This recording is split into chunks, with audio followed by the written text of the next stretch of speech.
A lot of spiritual seekers right now are finally starting to not only feel and sense, but also see and witness the shift, the splitting of worlds, the separating of the train tracks, vibrationally speaking, happening on the planet. It's become crystal clear that there are some people who are accelerating themselves, who are expanding their consciousness, growing, doing the shadow work at kind of a rapid pace, and therefore evolving very quickly. At the same time, there are people that are not doing any of it. And suddenly this gap is starting to become more and more noticeable. It might even feel sometimes like you're in one reality and there is an entire other reality, and it's kind of overlapping right now. You're also probably seeing this with the systems of government and just different organizations and like collective creations, you could say, within humanity's structure. Some are also evolving and sort of spiraling upwards, enhancing, growing in integrity, you could say. And there are others that are sort of like old fossils clinging to the better end. And it's becoming this sort of night and day experience because the vibration on the planet is going through the roof right now. And the month of November is in particular a very powerful month, which is why I wanted to make this energy update for the entire month. This video is going to break down the entire month of November and sort of simplify it in 5 very digestible themes and types of lessons and challenges and opportunities and experiences that are sort of contained collectively within this energy window. So I hope you enjoyed the video, my friends, and I'll see you inside.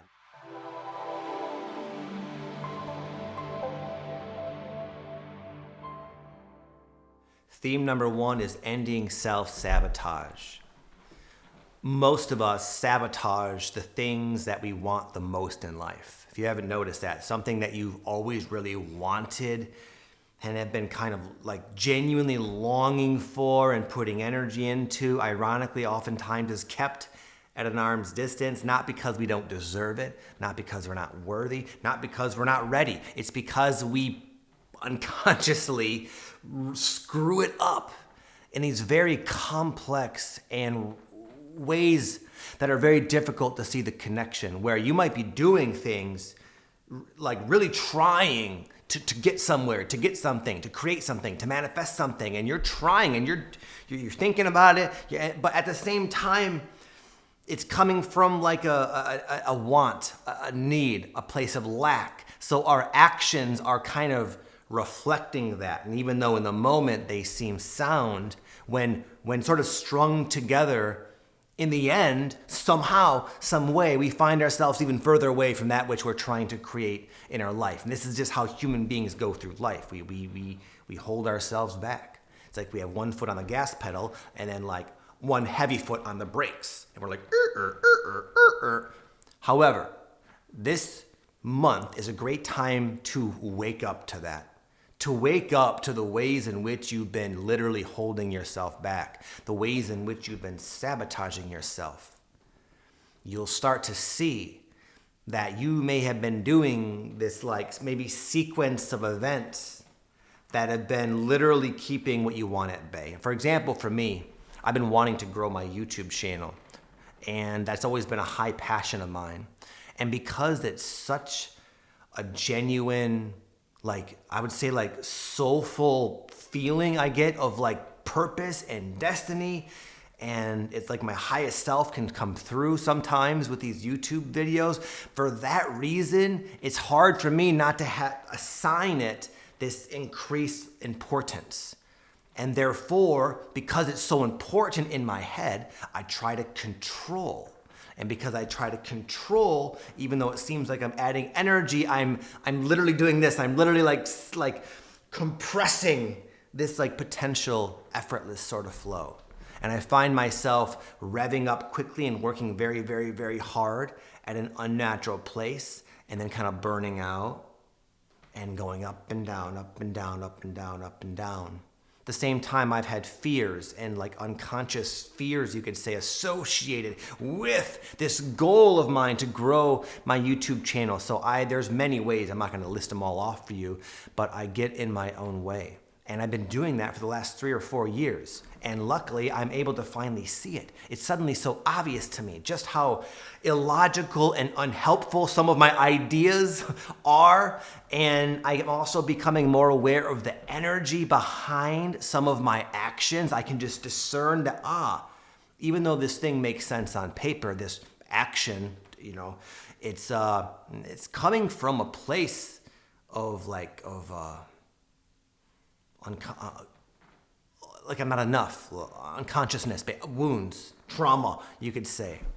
And anyway, you might find yourself having this same insight in your own life, realizing that it's ironic because the things we want the most, we tend to push away. And the things we really, really, really would hope to God never have to confront, those somehow just always find us because of this control, because of this self-sabotage from a deeply rooted unconscious place that now you're finally waking up to. And just imagine how much faster you can go, how much more you can avoid the things you don't want and attract the things you do want if you stop holding your foot on that brake. I'll give an example. I was listening to this of the opposing idea of how we oftentimes will literally bring into our life, call in, manifest into our life exactly what we don't want. I was listening to Bashar. There's this cool Spotify playlist when I work out. I sometimes listen to Bashar. And he was saying something about fear. He said, if we have a fear, which essentially, according to Bashar, is a product of sort of like an untrue or inauthentic or misaligned belief, we will literally, that fear energy will attract things into our life that will trigger that fear. We will attract into our life the things we're afraid of. No one wants to confront the things they're afraid of, and yet, like a magnet, we draw it into our life. Why? Because according to Bashar, he says, so that we can become aware of the fear. It's that simple. These problems that we're hoping to avoid are actually helping us. And I'll give an example. One of my greatest fears, it sounds kind of like not a big deal, but I'm just realizing it's been on my mind and pretty much my entire life. I fear deeply being embarrassed. I fear messing up socially where people notice and recognize it. So what have I been doing? I've been attracting these little social mishaps where I do mess up as much as I don't want to, and as on guard I am against my own sort of flighty nature at times.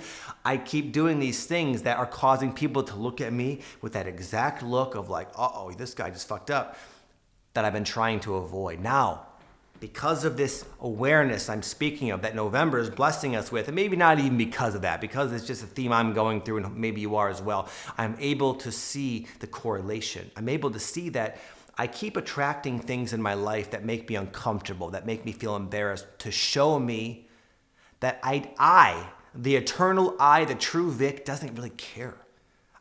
The conscious me doesn't care what people think. I don't. I realize we're all individuals doing our best. I realize not everyone's going to like me, but I've been operating from this unconsciousness that suddenly has come to light for me to see. So what in you is coming up for you to see? What scenarios have you been attracting into your life?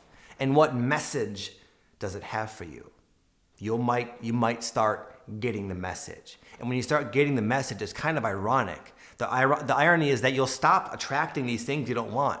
But it almost doesn't even matter, because even if they were there, it wouldn't faze you anyways. Number 2, a reason I believe a lot of this is happening is because a lot of people are operating at an expanded state of consciousness.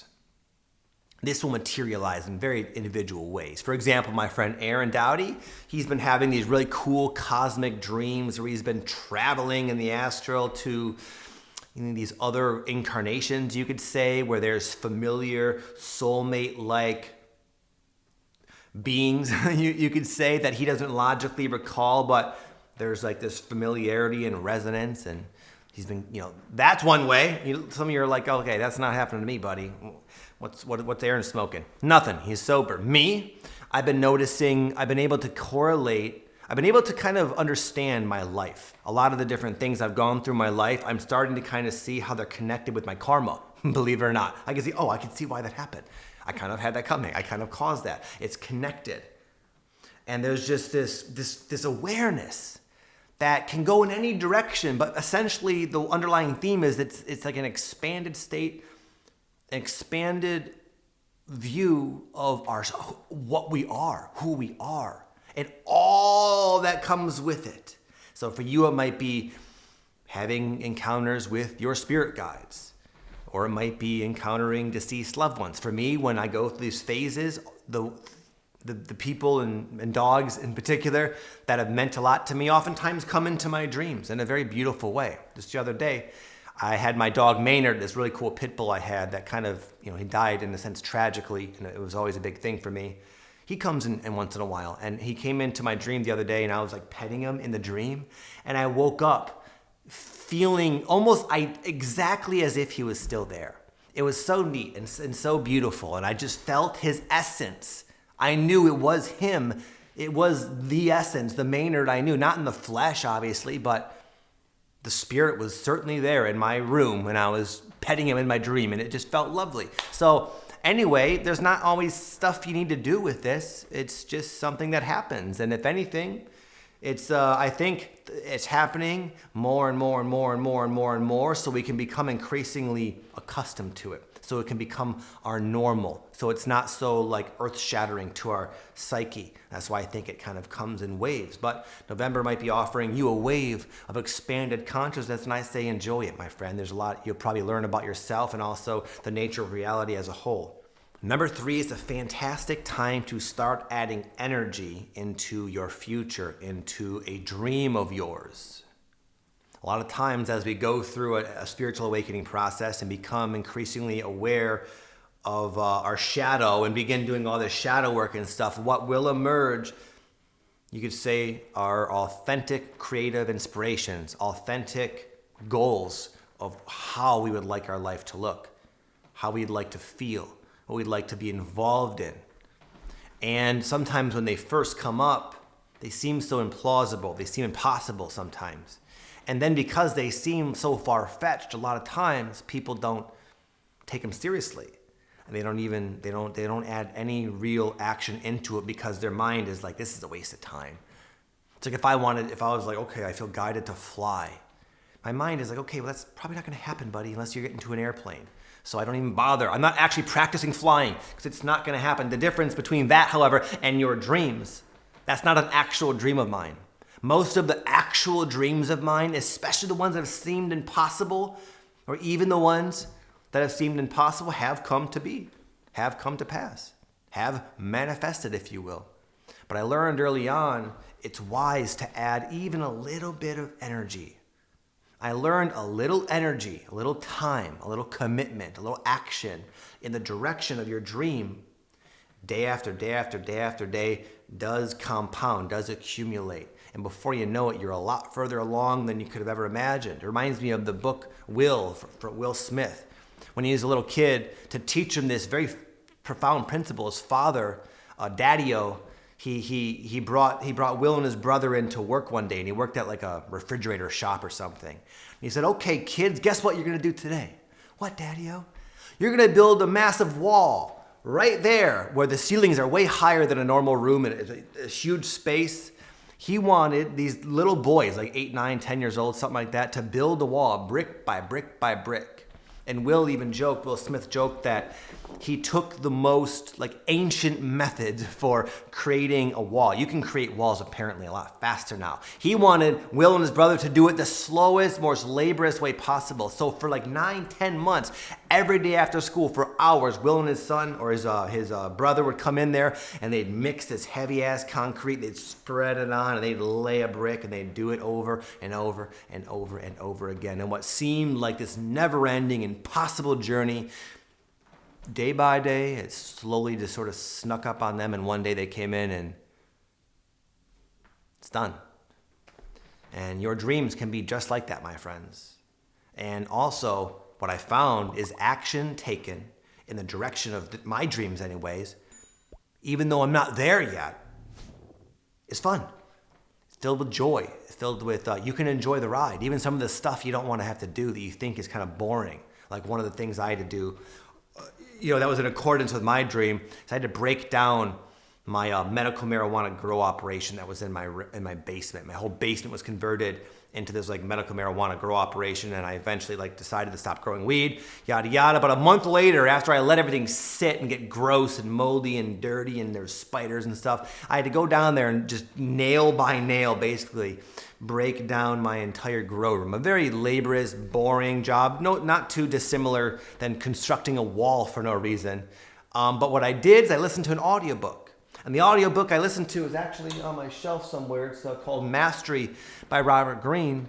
And this book happened to be all about like the hero's journey. And he, anyway, the point is I really enjoyed listening to this audiobook. And then I had something kind of to do. And I found myself, even though on paper it was like not a fun way to spend my time, my state of being was quite pleasant. I felt good. I felt happy. I felt joy. I also felt this expansive sort of feeling and sort of knowing, this like energetic feeling, I could say, for lack of a better term, of being like really connected, almost being sucked into my highest timeline, my ideal future. So you don't need to get to the end, my friend. You can enjoy each and every step of the way, but November's a good time to start taking that step. As high as that mountain might be, take that first step, see how you feel, and before you know it, you're gonna get there. But when you get there, it doesn't even matter. It's the journey that will enrich your life.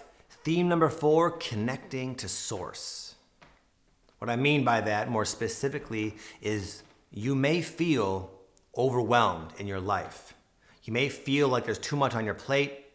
You may feel emotionally sort of backed up and quick to temper, quick to like spiral, you could say.